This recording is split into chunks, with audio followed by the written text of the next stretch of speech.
reprochó la postura del panista Santiago Krill Miranda, vicepresidente de la Cámara de Diputados, luego de haber afirmado que va a defender a periodistas. Lo había dicho Santiago Krill hace un par de días.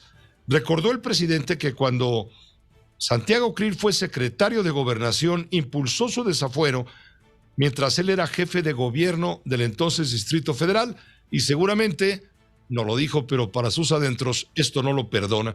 Lo puso de este modo el presidente López Obrador.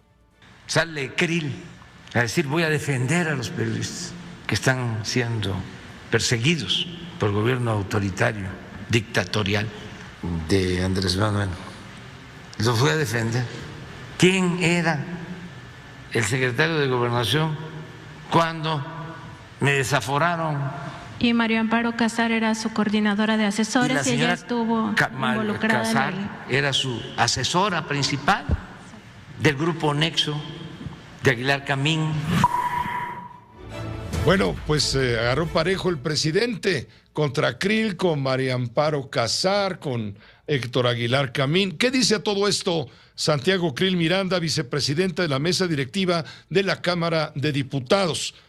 Santiago, muchas gracias, diputado, por tomarnos la llamada. ¿Cómo te va? Muy buenas tardes.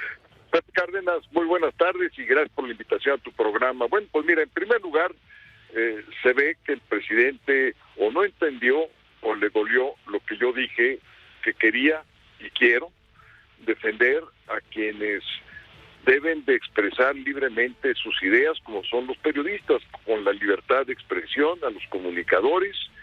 Y lo que ahora argumenta es lo del desafuero. Entonces, lo que le recuerdo al presidente son dos cosas. En lo del desafuero es que durante todo el proceso estuve yo en pleno contacto y diálogo, por cierto, Pepe, diálogo, algo que no hemos tenido en estos primeros 3 años todavía. Está pausado, para utilizar su expresión, el diálogo político con la oposición está pausado. Bueno, yo tenía diálogo con Ortiz Piketty, con Scherer, con Elisur Arteaga, entre otros, que eran sus representantes. Finalmente se encontró la interpretación jurídica justa, y fue lo que reprodujo el juez, y el presidente Fox acató y reconoció, y no estuvo dudando si se iba o no a aplicar lo de la resolución del juez, y se aplicó. Entonces, yo lo que le digo al presidente López Obrador, le digo: oiga, presidente, pues entonces no recuerda, ¿verdad?, que durante todo el proceso de desafuero, como secretario de Gobernación, estuve yo en diálogo con sus representantes, con sus abogados, para ver cómo podíamos buscar una situación que le permitiera, desde el punto de vista legal, encontrar una solución. Finalmente, el juez decidió que no había delito, y por lo tanto se concluyó el asunto, y el presidente Fox rectificó y acató la ley. Entonces, lo que le digo yo al presidente López Obrador: oiga, ¿usted cuándo ha rectificado? ¿Cuándo? Porque miren nada más, digamos, el ejemplo que le da Fox en esa situación, porque de otra manera, pues quién sabe qué hubiera pasado, pero se rectificó, y se rectificó de manera oportuna. El presidente López Obrador, ante todas estas situaciones que han estado ocurriendo, con Carlos Loret y con todos los periodistas, que también te incluyo a ti, Pepe, pues ha buscado intimidar, acallar, trata de exhibir, pero desde el poder, es decir, como jefe de Estado, pues eso no puede ser, y no puede ser que él quiera ahora exhibir a los comunicadores, a los periodistas, de cuáles son sus ingresos. Hazme favor. Y no solamente eso, sus propiedades. Oye, un periodista o un comunicador no es un servidor público. Pepe, yo sí lo soy, yo soy diputado federal, a mí me paga el Estado y tengo funciones constitucionales que cumplir, y por eso estoy sujeto a un escrutinio muy especial de transparencia, pero ustedes no. cumplen una función primordial, por supuesto que sí, primordial para la democracia, primordial para el derecho a estar bien informado y para la libertad de expresión. Todo esto que demuestra, Santiago Krill, todo esto que te demuestra a ti, ¿te sientes que la democracia está amenazada por este tipo de actitud? ¿Es López Obrador el mismo de hace unos años? No, mira, y justamente es lo que le digo yo en mi mensaje. Le digo, presidente López Obrador, usted ya no es el que fue en 1994. Ya no es ese luchador social, en nada ya se parece.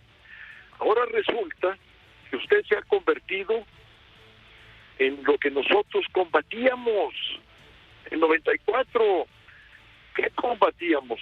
El fraude, la imposición, las inconstitucionalidades del viejo sistema, que hacían las cosas como querían, y todo esto pues es lo que está haciendo él, y no se da cuenta. Entonces sí es importante recordarle cuál es su origen, para ver si puede verse en el espejo y recordar cuáles fueron los motivos de su lucha originaria. No fue para callar a periodistas, no fue para tratar de encarcelar adversarios políticos, y por eso también le dije, tiene que rectificar.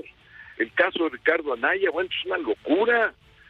Ahora que ya dejó inclusive de ser testigo protegido Lozoya, y ahora cuando ya se tiene claramente los testimonios que se dieron en el juicio de los Estados Unidos de América respecto a Odebrecht, donde claramente se dice cuál es la finalidad de las entregas de dinero, y que estas fueron a parar como una situación de corrupción, de auténtica corrupción, para obtener los contratos de Tula 1 y Tula 2 para petróleos mexicanos. Pues más claro que ni el agua, pero ni aún así quiere rectificar. El presidente sabe que está en una situación difícil para el país, difícil en la economía, difícil en la seguridad, difícil en la salud, y no quiere siquiera dialogar con los opositores, Pepe, con nosotros. Entonces, imagínate un jefe de Estado que nos cierre las puertas a las oposiciones. Y te voy a decir una cosa que es muy importante, además, que la gente sepa. En las elecciones pasadas, la oposición obtuvimos 22 millones de votos, 22. Y la coalición oficialista de Morena obtuvo 20. ¿Qué quiere decir esto? Que en votos federales tenemos más votos que la coalición que está gobernando. Entonces, ¿dónde está esa voz representada? Pues no está representada en el gobierno. Entonces queremos nosotros sentar a dialogar, y que esa voz opositora, que piensa de manera muy distinta de cómo debe gobernarse México, puede entrar en un diálogo y entrar en una racionalidad. No se van a aprobar su reforma eléctrica, electoral, y menos la militarización de la Guardia Nacional. Así no se hacen las cosas. ¿Por qué? Porque nosotros, los que estamos en la oposición, aparte de tener una visión distinta, queremos aportar al bienestar del país, y para eso es el diálogo, no para otra cosa. Para eso es la política. Y si no quiere hacerle caso a la política y quiere empecinarse y ser el país de una sola persona en su visión, pues eso es lo más antidemocrático que yo he visto. Pues vemos tu respuesta firme, Santiago Krill. Te agradezco mucho el haber aceptado la invitación para expresarla con toda libertad. Muchas gracias, Pepe. Te agradezco yo a ti y a tu auditorio. Igualmente a ti. Gracias por aceptar la invitación. Hasta pronto. El diputado Santiago Krill Miranda, vicepresidente de la mesa directiva de la Cámara de Diputados.